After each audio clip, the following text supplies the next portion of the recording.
Hi guys, welcome back to my channel. Good morning guys. So meron ako ditong crabs na nabili at aking lulutuin.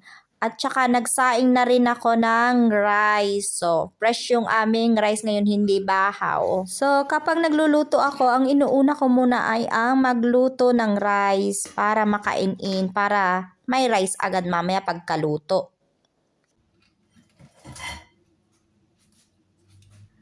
So, maghuhugas na ako ngayon ng crabs. Ayan. Nabili ko to nung nung isang isang linggo.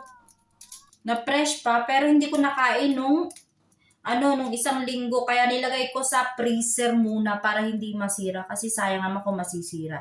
So, ayan. Ganito siya. Blue crabs ba yung tawag dito? Tanggalin ko last ko. Ayan, pakita ko sa inyo. Ayan. Blue crabs ba yung tawag dito? Sa ganito. Hindi ko alam kung blue crabs to. Ay, wala yung isang sipit niya. Nawala. Nawala yung isang sipit niya. Bakit nawala? Hindi ko napansin doon. Sa binilhan ko, nawala yung isang sipit. So, yan. Huhugasan ko siya ng madali ang hugas lang. Kasi malinis naman ito. Ayan. Ayan. Hindi ko alam kung anong tawag dito. Basta ang alam ko dito, crabs. Hindi ba ito alimango? Ang tawag. Ayan o, yung ganito. Ayan. So, hugasan ko na siya. Kasi yung anak kong lalaki, nagpabili nung isang araw ng ganito. Sabi niya, nung isang linggo. Sabi niya, Mami, gusto ko kumain ng crabs. Bili mo ako. So, binilihan ko. Kasi gusto daw niya kumain ng crabs, tikman uli yung crabs. So, hindi niya naman first time kumain ng crabs. Natikman niya na rin ito sa Pilipinas. Kaya gusto daw na niya uling tikman. Matagal-tagal na rin kasi hindi kami nakakatikim ng crabs. So, ayan. Mahal din kasi dito sa Switzerland yung mga ganitong seafoods. Mahal. So, ayan. Linisan ko muna. Ngayon ko lang, tamang paglilinis ko. Ayan. Tsaka matagal na rin akong hindi nagluluto ng crabs. Kasi ang mahal talaga dito sa Switzerland, guys. Itong mga ganitong crabs, sobrang mahal. Tsaka yung mga hipon, mga seafoods. Kaya hindi ako masyadong nakakabili. Hindi ako madalas makabili ng ganito. Madalas ang binibili ko dito ay yung mga karne-karne. Mas mura kasi yung karne dito talaga kaysa sa mga seafoods. Kasi wala dito sa Switzerland na dagat, panay lake lang. So sweet water lang yung mga isda dito, panay mga isda-isda, walang mga ganito. Walang dagat kasi. Ayan, linisan ko muna siya.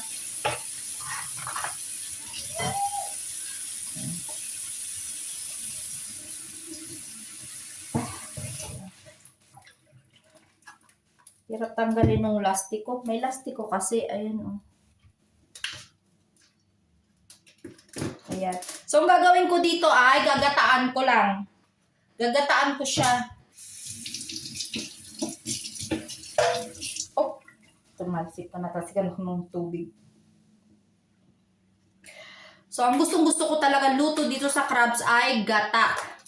Yun lang. Simple lang talaga yung pinakang gusto kong luto. Gata lang. Kaya gagataan ko lang siya ngayon. Ayun, lastik ko. Di man. Ayan.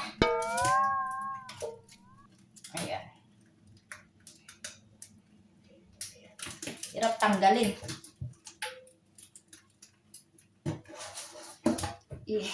Ayan.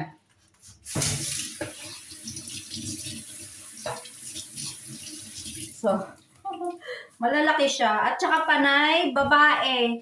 Hindi siya buntis ha, mga babae lang. Ayan. So, sinabi ko talaga dun sa pinagbentahan ko nito, pinagbilhan ko nito dun sa may Asian store. Ang sabi ko ay, yung mga babae ang gusto ko. Ayaw ko ng lalaki. Kasi ang matataba ang babae. Pag babae matataba. Ayan o. O diba, nakakatuwa siya. Ganyan o. Ding, ding, ding, ding, ding. Nagsasayaw pa.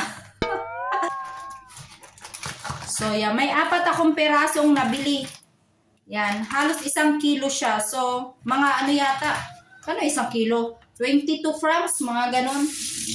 Tapos meron ako nakahanda ng sibuyas. So sibuyas lang ilalahok ko at gata. Ano pa yung sibuyas? Gumulo. Ayan. Anuhan ko to. So yung mga anak ko nanonood ng TV, naglalaro. Naglalaro sila. So, at least, medyo matahimik ako magluto. Kapag naglalaro sila or nanonood ng TV para may time magluto. So, gayatin ko lang tong sibuyas. Malalaki lang gayat din. Anong ganito?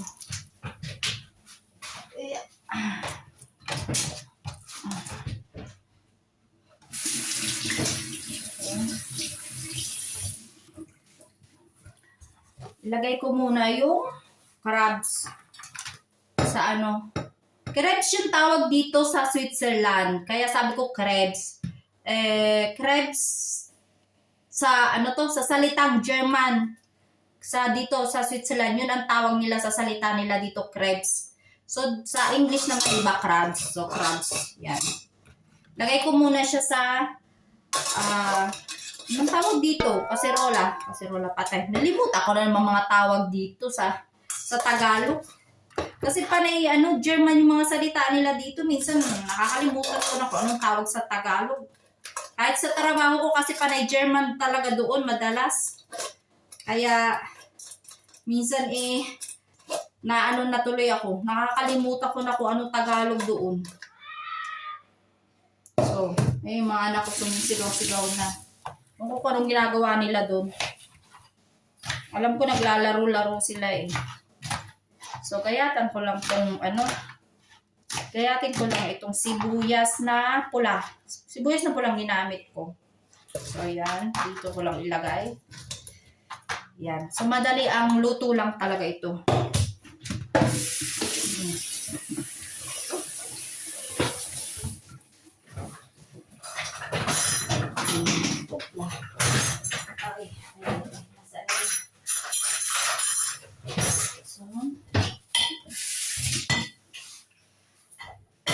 Ligpit muna ako saglit para habang nagluluto, nagliligpit na rin para hindi masyadong makalat yung kusina. Ayan. Tuyain ko lang.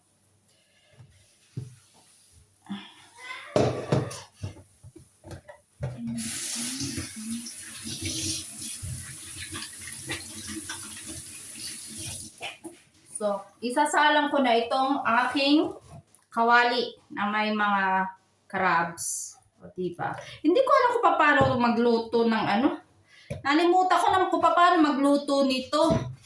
Ang alam ko, dinadiretso ko na ito noon na may gata eh. Tapos pinapakuluan ko na lang siya hanggang sa maluto. Yun yung ginagawa ko. Pero ang iba, ang alam ko, inaano pa muna yung nilalaga muna bago lagyan ng gata. Yun ang alam ko, yung iba, yung ginagawa ng iba. Ayan.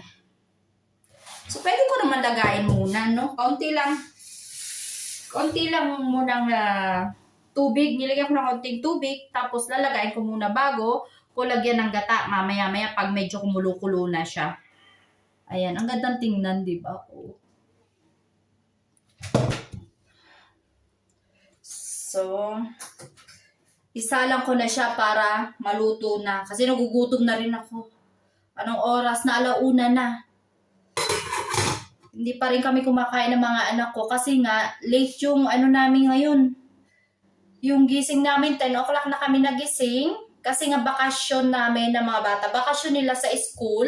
Tapos ako naman ay nagbakasyon ng 1 week sa trabaho ko. Kasi 1 week yung bakasyon nila sa school. So, kailangan kong mag-free ng 1 week sa trabaho ko kasi walang mag-aalaga sa kanila. Kaya kapag wala silang pasok sa school, hindi rin ako makakapagtrabaho. Kaya medyo late kami nagising kasi syempre, ini-enjoy namin yung bakasyon na maraming tulog. Kasi kapag may trabaho, may school sila, so maaga kaming gumigising. Maaga kami nagpe-prepare. Naghahanda. Nabubulol na naman ako. Maaga kami naghahanda. Maaga kami gumising. Maaga kami naghahanda para sa pagpasok nila sa school, at ako naman ay para sa sa pagpasok sa trabaho. Yun.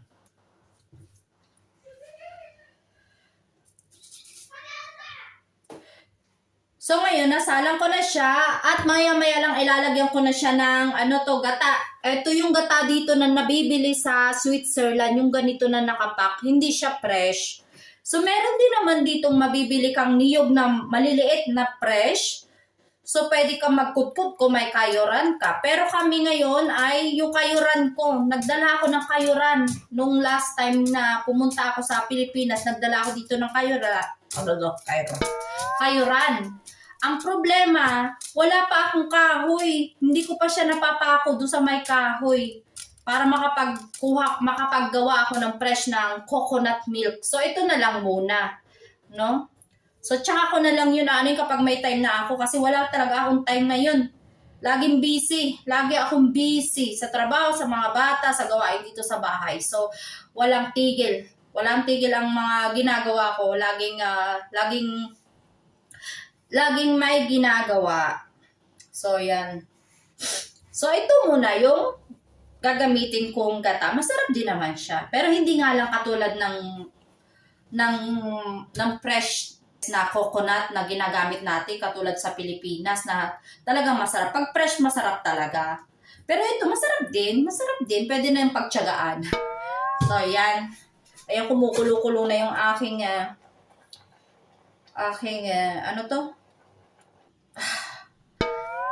Ay, minsan talaga pag nagsasalita ako, nalilimutan ko yung mga sinasabi ko. Katang ba ang tawag dito? Crabs. Yan, crabs. Oh, crabs. Kumukulo-kulo na. Oh, ayan na. May pagkaulyanin na ako, guys, minsan talaga. Totoo lang. Siguro sa daming ginagawa, sa daming stress, so sa daming iniisip, minsan may pagkaulyanin na. So, yan, kumukulo-kulo na. Maya-maya lang ilalagay ko na itong aking gata. Ay, asin nga pala.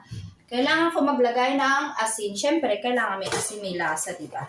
Asin. Huwag masyadong asin. Tama lang yan. At kaunting paminta. Kaunti lang.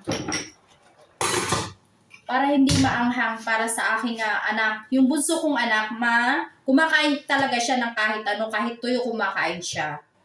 So, yun. Pero yung kanyang kapatid, yung panganay kong anak na si Shaina, si ate, ay hindi kumakain halos ng karne, ng mga ganito. So, medyo mapili siya. Sobra. Pero minsan napipilit ko naman siya kumain.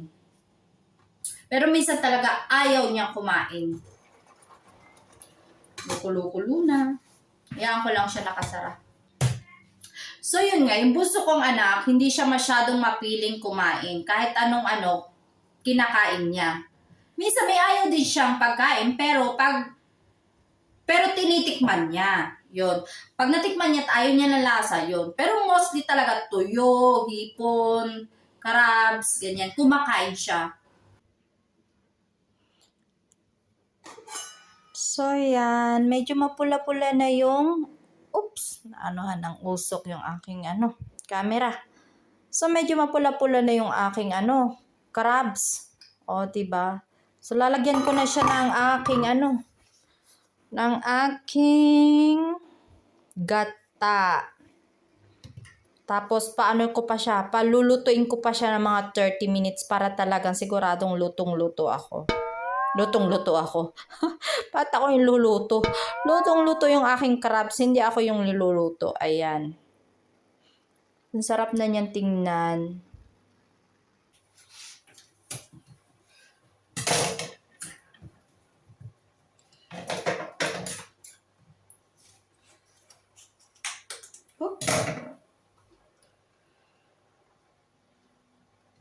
So, ilalagay ko itong lahat ng gata para malasang-malasa siya, para malasang-malasang gata na gata.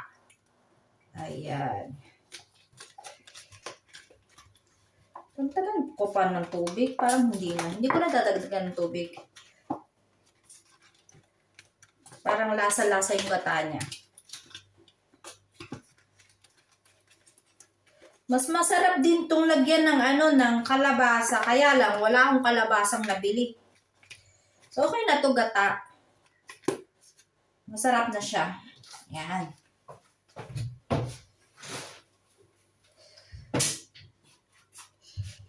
So, pakukuluan ko lang.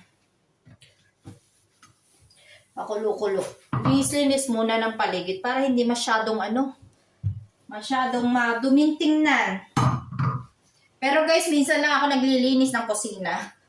Kasi minsan pag sobrang pagod na ako, hindi na ako makalinis talaga ng kusina. So, kinabukasan ko na siya lilinisan. Ipapahinga ko na yung sarili ko. Kasi, syempre, kailangan ko rin alagaan yung sarili ko. So, pag sobrang pagod na ako, hindi na talaga ako nakakalinis ng bahay. Pati kusina.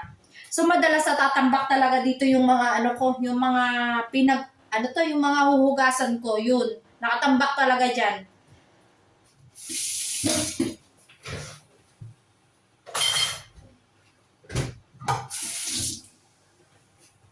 So, yeah. So, medyo malinis-linis na. Mahirap kasi minsan yung pag single mother ka, mahirap talaga. Kasi lahat sa'yo, walang tutulong sa'yo dito sa gawaing bahay. So, minsan naman, nauutusan ko naman yung mga anak ko na,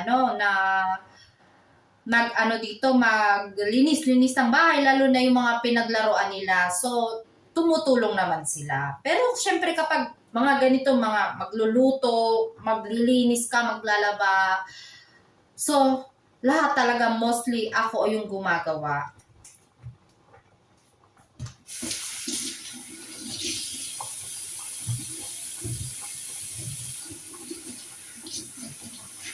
So, medyo malinis-linis yung kusina ko ngayon. Magandang tingnan.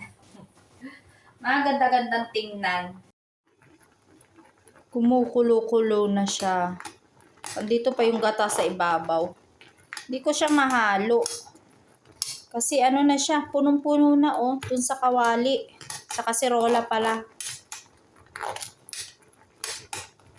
Ganituhin ko na lang para yung gata bumaba.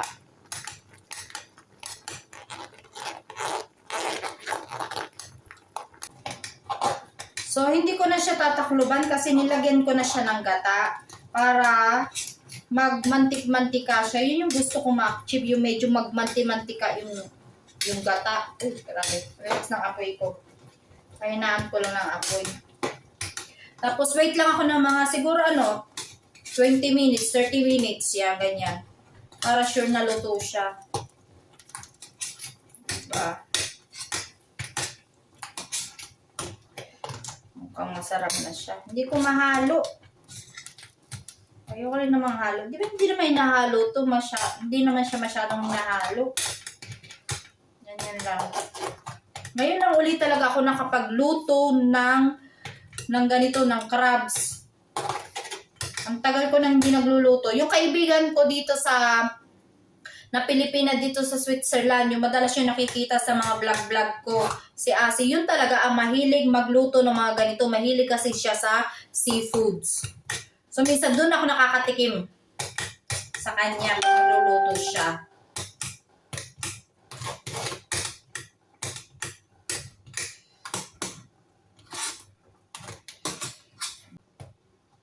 Tikman ko yung gata kung okay na yung niya, asin.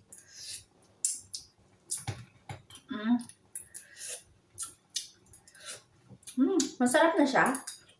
Pero lagyan ko pa ng kaunting asin. Kasi medyo matabang-tabang. Lagyan ko lang ng kaunting asin.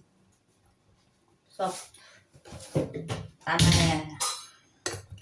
Ayoko naman na masyadong maalat. Kasi gusto ko yung yung gata isasabaw sa kanin. Mamaya.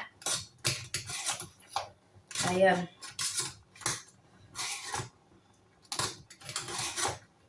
Yung mga anak ko napakatahimik doon sa kwarto. Nasa kwarto nila.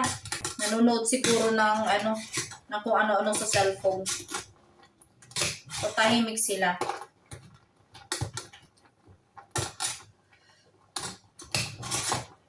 Ayan. Sarap na. Tama lang yung alat niya. Sarap. So, hintayin ko lang siya na at least kalahating oras.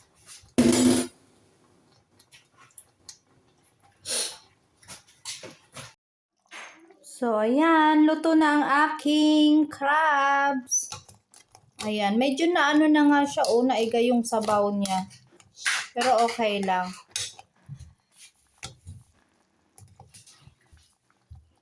Ayan. So, aahurin ko na yung aking crabs. Ilalagay ko na dito sa lagayan. Pero mas maganda. Ayan.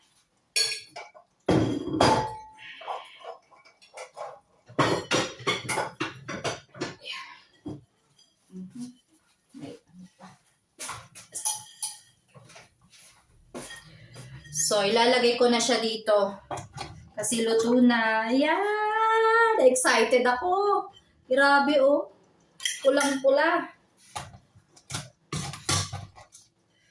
So,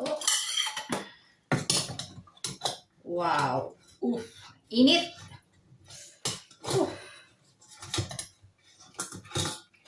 Ayan. Ayan. Buhay pa yata. Tumatalon pa. Uy, grabe ang init. Ayan, oh. Wow. Sarap. Sarap.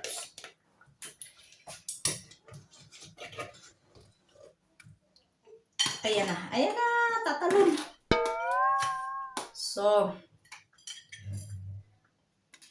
ayusin natin para maganda yung presentation. Ayan. Ayan. Grabe, oh. Ang sarap na. Gutom na ako. Ang sarap. Buti may natira pa siyang sabaw, oh. Ayan, oh. Ayan. Bubuhos ko dito. Wow. Sarap. Oop. So, diba? Bigat niya. May 1 kilo kasi ito, eh. Yan na ang aking crabs.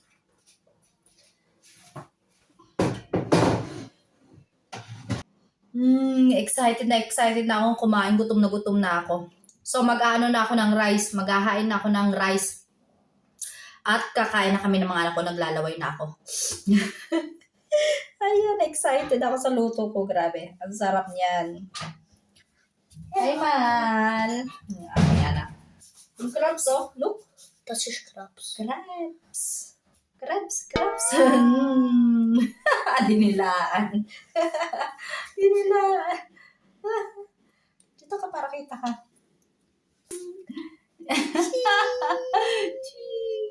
Crabs!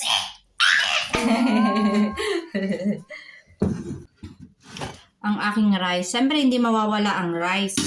Lalo na kapag may mga ganyang seafoods. Mas masarap talaga yung may rice. So, dagdagan ko, punuin ko.